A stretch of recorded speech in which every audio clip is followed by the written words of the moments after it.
Welcome to Tesla Global, the home of Tesla news. Today we look at Tesla avoiding huge repair bills and how they can avoid them. Let's get into the video.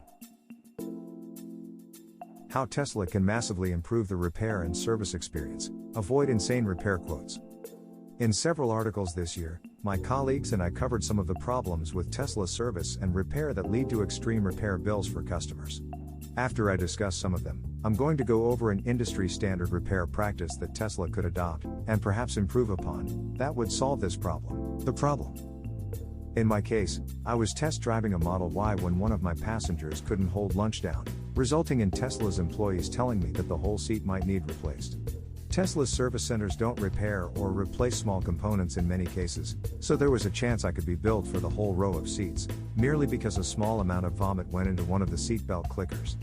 In most other vehicles, a seatbelt clicker can be replaced for far under $100. For people raising a family, puke and other messes are just about inevitable, so big repair bills for a small mess isn't a great thing.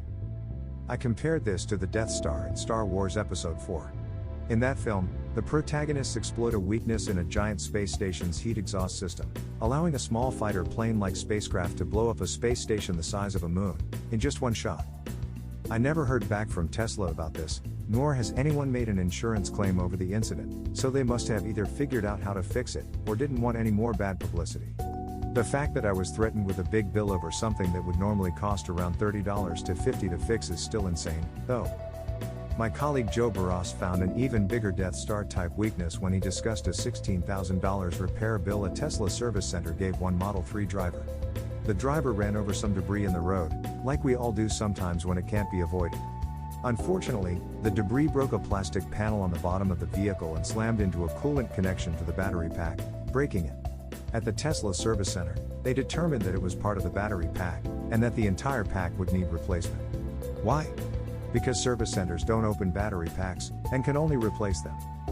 This would have totaled the vehicle, as the pack replacement cost exceeded half the cost of comparable replacement, but the car's owner decided to seek out a second opinion. He sought the help of Rich Benoit, who runs the Rich Rebuilds channel on YouTube. Benoit owns Electrified Garage, an independent EV repair shop, and despite the distance, the owner had his car towed across states to get a better repair estimate from Rich. It turned out that the battery pack's thermal connection could be repaired for only $700. Electrified Garage figured out that they could repair the cracked tube using standard plumbing methods, as the pressure in a Tesla's coolant system isn't very high. With the crack repaired and new coolant put back in the system, the car ran just as if nothing ever happened. Like Joe, my colleague Steve Hanley went into detail about the wider issue of right to repair.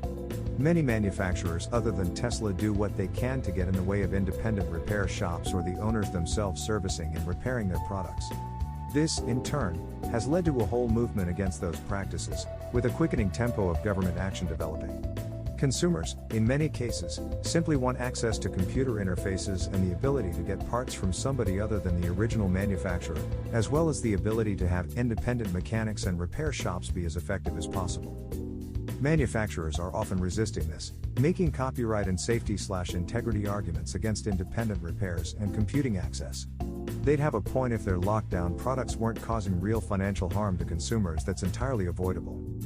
If you want to learn more about Tesla's poor treatment of people who want to repair their cars independently, I'd recommend you check out this video below at Rich Rebuilds. It's pretty awful the way they've treated someone who was once a big enthusiast and supporter. How Tesla can solve these problems, increase customer satisfaction, and improve its image.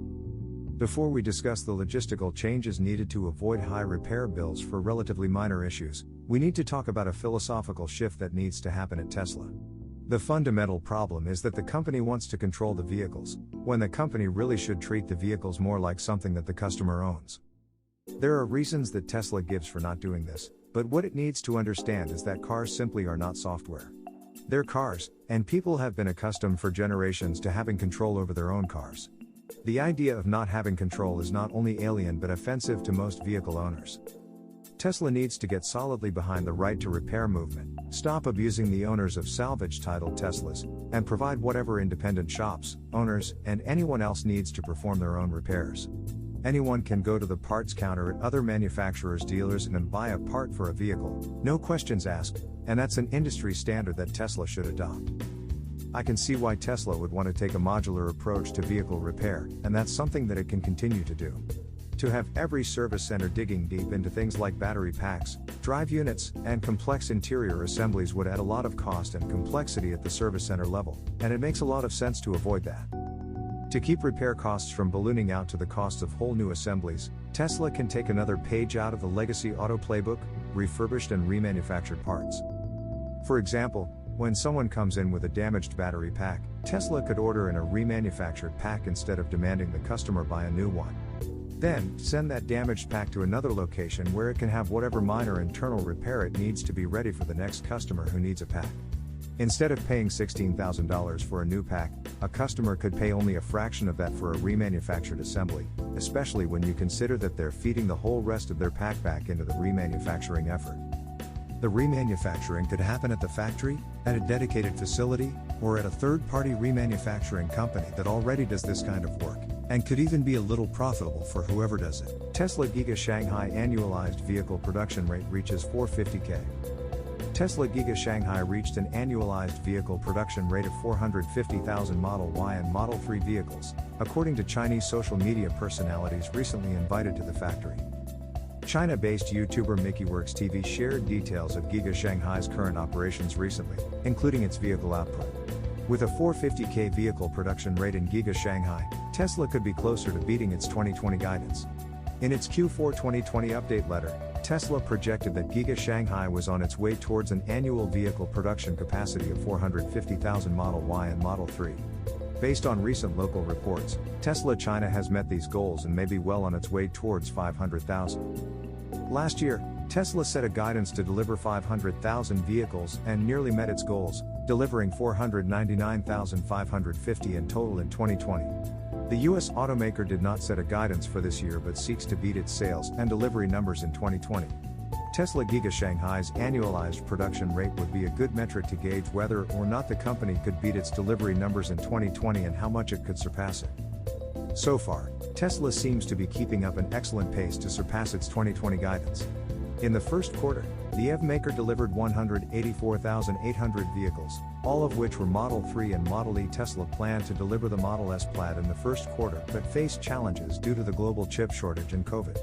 In the last quarter, Tesla delivered 201,250 vehicles, including the Model S Plaid.